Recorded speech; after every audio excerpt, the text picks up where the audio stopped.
It's on already. Alright. Hey everyone, welcome to Riding with Rob. You can't see me right now because the steering wheel's in the way. At a last minute changing cars. I'm in the Civic again today, so you're behind the steering wheel. Thought it might be kind of cool. Maybe not. Sun's in my eyes. It's all good.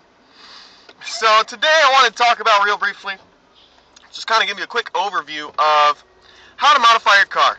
And a lot of people out there want to modify their car. They want to get more horsepower out of their car, and a lot of people have no idea where to start. Absolutely no clue.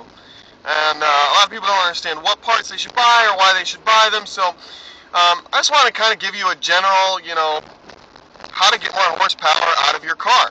And this is really kind of a quick tips guide. It can apply for any type of engine. Now, always research the parts you're going to buy before you buy them.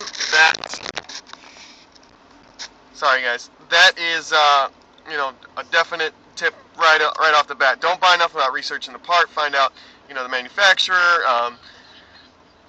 And if you're really not sure, you can always call up these manufacturers and ask them, why you should buy their part over anybody else's part. And if they can't give you an answer, probably go with somebody else's part. Okay, just about any reputable aftermarket parts manufacturer will be able to give you a good answer. Now, a good place to start is man, I'm going around this douche.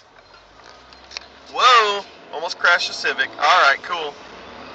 So, wow, this is going to be a fun video today, guys. Okay, so anyway, a good place to always start, I feel, when you're thinking about modifying your car, you want to, get some more horsepower, is an air intake system. Now, I did a whole video about air intake systems. You can check it out in if you click below on my channel, you can go to my playlist. I have a parts performance playlist where I talk about exhaust systems and air intakes. But an air intake is a good place to start. You're going to be getting anywhere between 5 and 15 horsepower depending on your car and depending how restrictive the air system is. And that's really why you want to buy an air intake system. You want to make the engine be able to breathe as easy as possible, and also to get as much air into the engine as possible. A good basis on that I can tell you when trying to modify your car getting more horsepower is that more air, more fuel equals more power. Okay, you want to get as much air and fuel into your engine so it'll put out as much power as possible. So an air intake system is a good place to start. It's going to give you maximum amount of airflow. It's going to give you maximum amount of velocity, and of course now what you're going to see out of it is also going to depend on how your stock computer is able to compensate for aftermarket parts. But once you get an air intake system, an exhaust system is another good place to start. I did a video on this, it was one of my earlier videos. Check it out, same playlist. And an exhaust system is great because when you're getting more air into the engine, it has to go somewhere, which is back out of the engine through the exhaust system. So you want to get the best exhaust system you can, the most free-flowing exhaust system possible. Now there's everything from headers and catalytic converters to the full exhaust systems. You want to get as much of an exhaust system as your car will allow. Now I know some cars are emissions controlled, and removing the catalytic converter is illegal to do. However, they do make high flow catalytic converters, so you're not necessarily removing the catalytic converter, you're just making one that's more high flow. And the reason why this is going to give you more power is because that catalytic converter is basically like a honeycomb of metal, and when air has to really get pushed through that, well, exhaust gases has to really get pushed through that, and alleviating that is going to make the engine be able to breathe out easier. Okay, so it's going to be able to evacuate that gas, exhaust gas, as much as possible. Now another way to get around the catalytic converter, legalities, they make these things called test pipes or race pipes, and basically it's just a pipe that goes where your catalytic converter used to be. Now, if you just put that on there and you hook up your O2 sensor,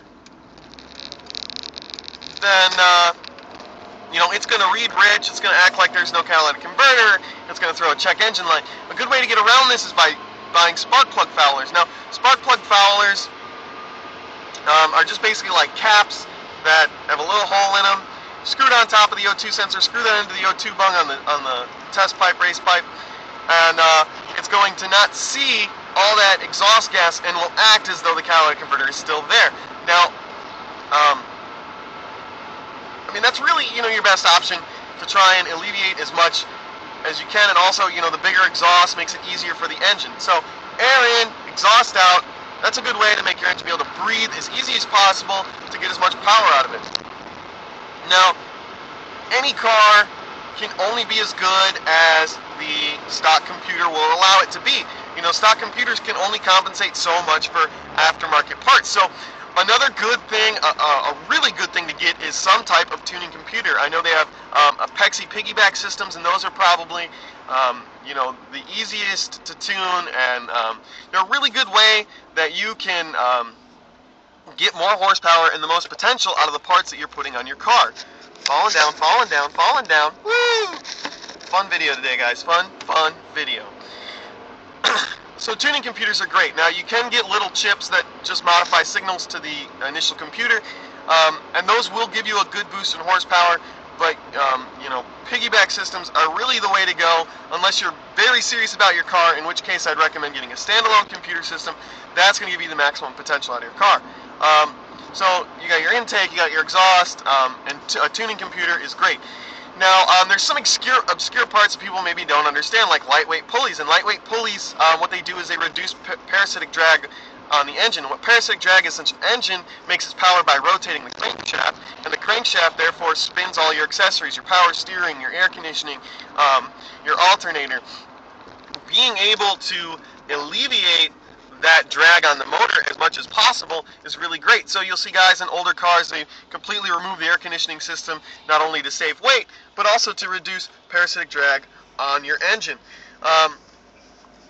And these pulley systems work really well, but you're really going to see more torque out of these than you will horsepower. And really, you can do these, pulleys without having to have a tuning computer. You're going to get the maximum potential out of those pulleys without a tuning computer, so it's something very good to have. Now, a lightweight flywheel is pretty much the same concept. Flywheels are very heavy, and this is for you guys with manual transmissions. Automatic transmissions, you guys have a flex plate that connects to the torque converter, and it's a whole different story. You shouldn't have bought an automatic to begin with. So for those of you that are smart, getting yourself a lightweight flywheel is going to reduce parasitic drag on your engine. Now, there's also performance clutches. Performance clutches are going to do the same thing. They're lighter weight, but also they're going to give you a more direct connection that's going to be 100%. They're going to be solid, tight connection from the transmission to the engine. And they're going to give you the most smooth shifts and your best option. Sorry, trying to reverse here.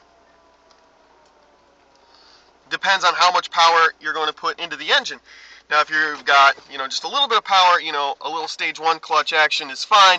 If you're, fully modifying the car, you're going to go turbo, supercharged. Getting a puck design clutch is great. It's going to stiffen up that pedal. It's going to feel really awesome. They work great. It's going to help you out with your launch. It's going to make the car quicker in general. Another quick thing, you got all that stuff done. A short shifter. Now, a lot of people are like, well, I could just cut it down and the shifter will be shorter. Look, that's not what they do. The short shifter takes your throw of the actual stick from first to second to first to second. It's a much shorter throw of the shifter. It's going to give you quicker gear changes. They're going to be smoother gear changes, and it's going to reduce your time. You definitely see an advantage to these in drag racing, because every, little 10th, 100th of a second, whatever you're going to be saving, you're going to see at the end of that quarter of a mile. So this is kind of a basis of how to get, the most power out of your car. Real quick, got to wrap this up here. Ignition systems. Upgrading your ignition system may not necessarily give you a ton of power, but it is going to make that power a lot smoother. And a smoother power band is going to be a lot better than a rocky power band. And this you'll really see more on a dyno than you'll see anywhere else. You're not really going to feel the power, but it's definitely a good way to get more smoother power out of your car. Upgrading to a better spark plug, iridium and platinum. These harder metals are going to stay cooler, going to make it easier for the spark. Getting bigger spark plug wires are going to make the least amount of resistance from your coil pack or your distributor to the spark plug. If you have a distributor engine, they sell, the upgraded coil packs. If you have a coil pack system, you really don't need to worry about upgrading coil pack. If you want to upgrade beyond that, going to coil over plug systems, although expensive, is the best way to get the most out of your ignition system. And a better spark is going to equal a cleaner burn, and a cleaner burn is going to equal more power. And more power is good. More power! Yeah, more power! And then let's move real quick to fuel systems. Fuel systems, the best thing I can tell you to do is get a fuel pressure regulator. With an adjustable fuel pressure regulator, you might see these online, AFPRs. Don't get intimidated. It's just adjustable fuel pressure regulator, okay? And what the fuel pressure regulator is going to be able to do for you is you're going to be able to, increase the fuel pressure from your fuel pump. Your fuel pump puts out so much fuel pressure, and then it's regulated by a fuel pressure regulator. If you're able to increase your fuel pressure, that's going to actually put more fuel into the engine without upgrading your fuel pump, without upgrading your injectors, and really going to max out the potential of your stock system. Now, if you want to go, get more fuel into the engine, because more fuel equals more power, upgrading your injectors to a larger size injector. Check out what the CC of your injectors are. Upgrading to around 450 cc's is a general, basic modification, and that's going to inject more fuel into the engine, more fuel, more power. Fuel pumps are really great. You can get honestly, Walbro is the only fuel pump I really trust. They make just stock replacement, just in-tank, you don't have to do any real modification. You just install it like you would a regular fuel pump, and it's going to put out more pressure. You've got a larger range of pressures to adjust with, and more pressure equals more fuel into the engine equals more power. Another way to get the max out of your stock system, if you're not, don't want to upgrade the injectors or the fuel pump, you've got your fuel pressure regulator. A high flow fuel filter is going to make it so you get the max pressure from your pump to your pressure regulator. There's a lot of times you get the like the banjo fitting, which is just like a circle fitting with a bolt that's got a hole in it, and that's how it transfers the fuel. And that's not really the best way to get fuel into your engine. You want an inline filter, high flow. It's going to get the most pressure, so you're going to get the most fuel, so you can get the most power. And power is good. We all like power. But that's just really a real quick starter up for you guys that are out there. You want to modify your cars, you're not sure what to do. Those modifications are pretty simple, pretty easy. And like I said, research all the parts specifically for your car. There's a lot of car forums out there, so if you're not sure 100% like which intake to get or whatever, check out specifically for your car. I'm sure there's a car forum out there about modifying the car, and they can give you a specific basis for your specific car. But, just kind of in a general thing.